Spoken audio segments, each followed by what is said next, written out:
Week 4 of the NFL season kicks off tonight. The Cowboys look to avoid their third straight loss of the season against the Giants, who look to build off the momentum of last week's win over Cleveland.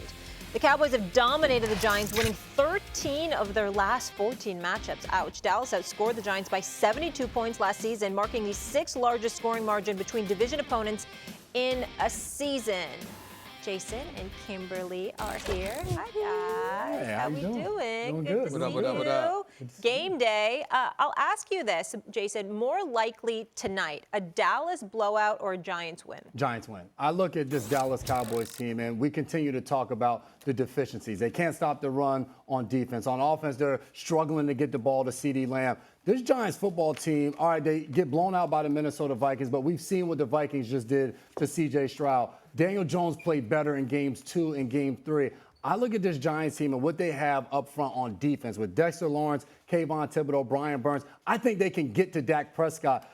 The Cowboys have struggled, and I think this is a Giants team, Thursday Night Football, to have an opportunity for Daniel Jones to go out there and, hell, just throw the ball to Malik Neighbors 20 times and see what he can do against Trevon Diggs. I really believe this Giants team has a chance to win this game tonight and can shock a lot of people. Okay. So here's why I'm going to disagree with the very stylish Jason McCourty. Listen, the Dallas Cowboys have one job. Stop the guy you just mentioned, Malik Neighbors. You know what? Make Devin Singletary beat you. How about that? It's not, when I say Dallas blowout, it's not to disparage the Giants. I'm looking at this from the standpoint of we are burying the Cowboys before they're actually dead. Micah Parsons has talked at this point ad nauseum, it seems, in his own locker room about the deficiencies that they have. This is a game where show it. Show it. This is a team in the Giants that you dominated last year. It is a division rival. Outscored them by 72 points last year. I get it's different seasons, but they have not been featuring CeeDee Lamb. How about do the obvious? Throw it to that guy, because he's really good, because you know what? The Giants are doing the same thing with their guy. I look at the Cowboys, they have a more talented team, and until they show that they are completely dead, I'm going to say right now, I will, just for tonight. Respectfully, I think you're missing the point. Because what is more it's likely? really not about whether Dallas, I think Dallas will win this game, but what's more likely? You understand what I'm saying? What is the question here? More likely, a Dallas blowout or a Giants win? This will not be a blowout. It's going to be a close game. So I'm basically saying it's more likely that this is a close game. But I still think Dallas is going to win. You know why I think Dallas is going to win? Because they damn well better. They better win this game. You better win this game. You understand? You don't beat the New York Giants. You really are trash. You really are trash. This running defense, this Dallas Cowboys defense has given up 464 yards rushing in 2 games. Now, I understand Saquon Barkley is gone, but Singletary has run for 200 yards in a couple of games. He ran for 95 in his second game. He ran for 95 in his second game. And 40-something. Fair enough. Right. But what I'm saying to you is that he hasn't been trash. No. Dallas's defense against the run has been. Yeah. So if there's ever an opportunity for him to look good, it would be against this run defense.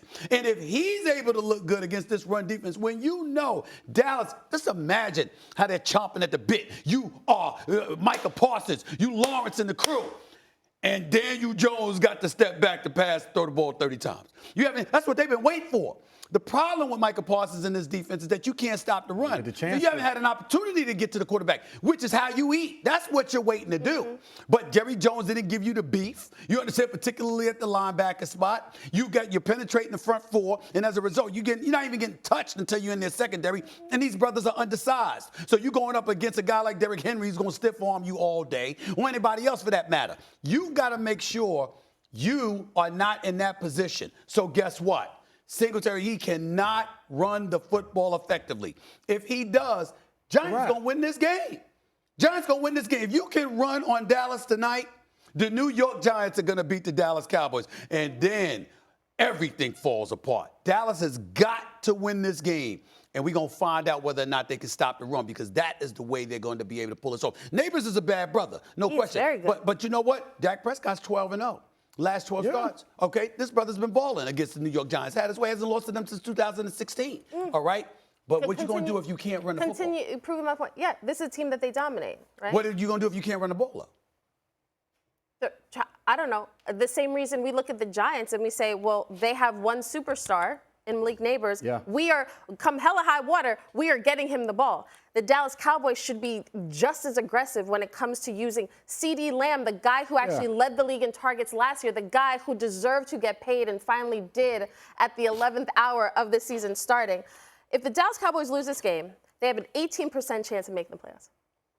They cannot lose this game. If they lose this game, we're not even talking about playoffs. The conversation the next day is who's going to be here by the end of the year? Yes, who's going to be the head coach of the team. I just look at this game, and as we're talking about the Giants, you're talking about getting into CeeDee Lamb. They also have to be able to protect Dak to give him time to get the ball to CeeDee Lamb. And they've had troubles with that with 2 rookie offensive linemen. Brian Daboll is a really good offensive coordinator. You look at them against the Cleveland Browns. He ran screen after screen to combat how aggressive they are on defense. You just mentioned the Cowboys' run defense. If you don't think Brian Daboll's been in the lab all week designing different runs to attack that front, you're crazy. Don't allow Micah Parsons a chance to line up and just rush the passer. That's what their team is built for. They have smaller linebackers. They have guys on the edge to do that. If you don't allow them to do it, they cannot win football games. The worst thing to me is we watch Micah Parsons going off on the sideline. There's dysfunction in Dallas right now that goes far beyond just X's and O's and where CeeDee Lamb is lined up. There are issues that go on there. Which begs another question. Silly me. Is it possible that the best thing, I'm talking about for the future, I'm not talking about this season. Is it possible that the best thing to happen to the Dallas Cowboys is that they nosedive and just stink all season? Because when you got back-to-back 12-5 regular seasons, when you got Jerry Jones on local radio talking about, I know the Kansas City Chiefs won championships, but I mean, we were right there. We were right there. I mean, there's not much incentive for change when you're delusional enough to believe that you were there. Maybe they need to crash and Hold burn. that thought. I love that thought. And we need to revisit that later, Stephen A, on what those changes exactly should be.